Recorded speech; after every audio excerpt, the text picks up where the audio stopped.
Hi, I'm Janelle Soja, and I'm here with my mom. I'm Shari. And we're going to be talking about how we plan out our garden, do seed inventory, and our favorite varieties of produce to grow, plants. It's the second week in January, so it is cold and snowy here in Northeast Ohio, and this is how we get through the colder months. Yes. Right? Yes. My inspiration for journaling as far as inventory basically came from Martha Stewart, believe it or not. She has a garden. You can't mention her. I can't.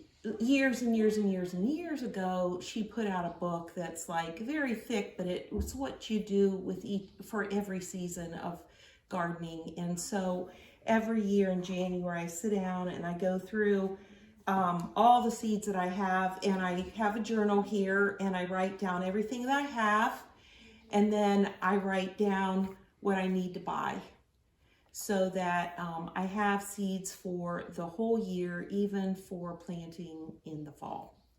All right, so what are some of your favorite plants that you grow year after year? Okay, I typically try to start all my seeds and not buy seedlings from the garden centers. They seem to adapt better.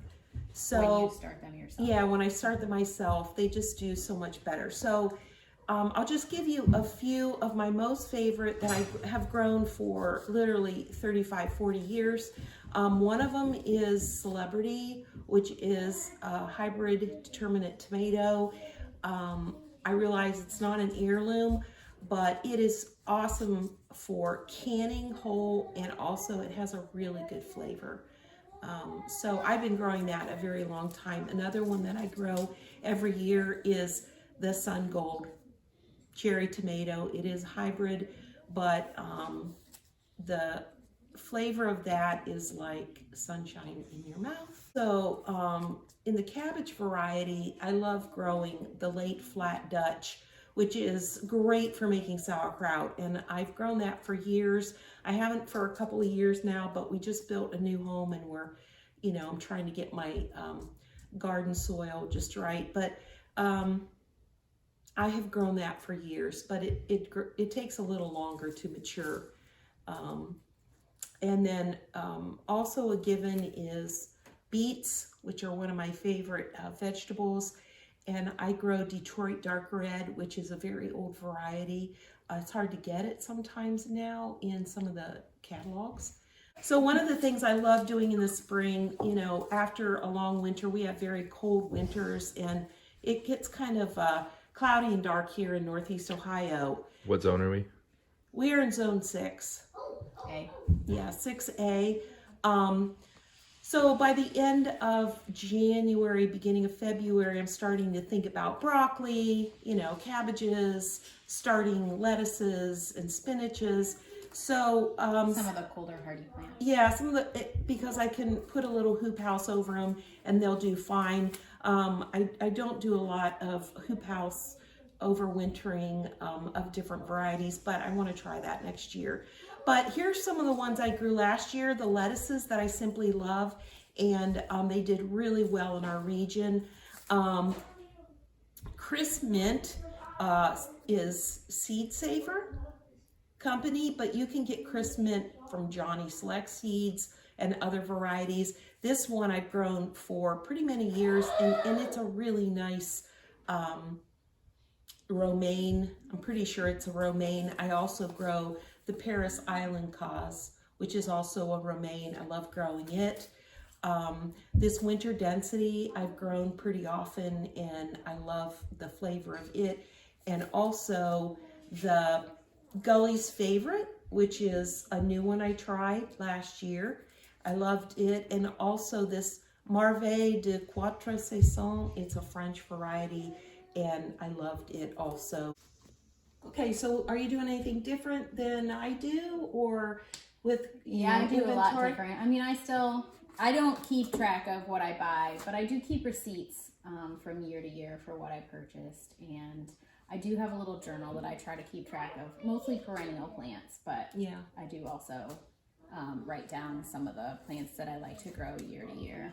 So here are a few of my favorites. I usually try to grow my favorites, and then I try to add in a few new varieties that are interesting to me that I'd like to see how they do. So adds a little spice to the garden. Yeah. So my kids love cucumbers, and I started growing this, I don't even know how you say it, a Naga Jabai cucumber from Baker Creek. And it's a Asian burpless cucumber, and it's really, really sweet. It's never bitter. There is nothing like a homegrown cucumber, not like the store at all. So I grow that variety because my boys love it. And then for tomatoes, I grow San Marzano paste tomato, which is an heirloom paste tomato. And then I also grow an heirloom tomato that's called Japanese black trifle, and I've grown that one for years, and it's probably one of my favorites. I don't have a seed packet because I save my own seeds, but I did originally get it from Baker Creek Heirloom Seeds. So. Yeah, that flavor is really good. It's kind of nutty and not super acidic, real sweet. It's a smaller little pear-shaped tomato, but I've canned it whole and used it for sauce, and it's delicious sliced on sandwiches. So, this bean I started growing a couple years ago. It's a green snap bean called Kalima bush bean. It is supposed to be a French, but it does tend to get 8 to 10 inches long. And the beans grow at the very end of the plant instead of all the way at the bottom, so it's so easy to harvest. It's really sweet. I love the flavor of it. Those are good beans. I've bought it the last couple years and grown it. This Parisian, I think that's how you would say it. Carrot. It's just a tiny little carrot. It matures really quickly. It's very sweet. It's delicious on salads. I always grow several varieties of squash, and this has been a favorite for a couple years. Buen Gusto di Horno. It's a baking winter squash, but it's very lumpy and really unique looking. And the taste, I think the name, if I remember right, translates to good taste of the oven. So it is delicious, baked and made into pies or frozen in a puree. On the inside, it's orange, a light orange, but the outside is green and lumpy. So it's cool looking. You can use it to decorate in the fall if you want. And then the last couple things I grow every year are flowers. I just wanted to mention. Oh, yeah. Always flowers. Zinnias. There's all different colors and varieties. This one is an Aztec. It's kind of a spiky, but I also like to grow the Bennery's giant mix and you can lots get that of in other all ones. different colors. Yeah.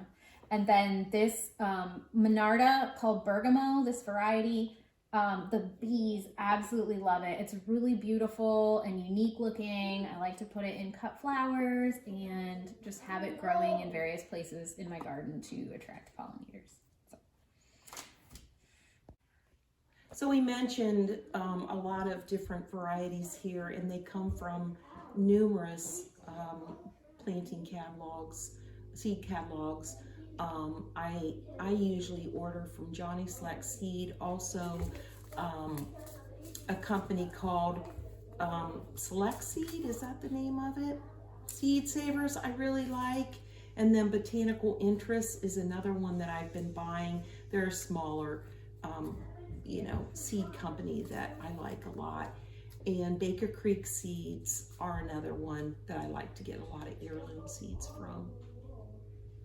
As you can see, a lot of these packages are from Baker Creek Heirloom Seeds. I've expanded a little bit to include some smaller seed companies, Uprising Seeds, which is in Washington, and then also Fruition Seeds, which is up in New York. And I really like ordering from them because they grow the varieties there in New York, and I know that they're hardy enough for our zone.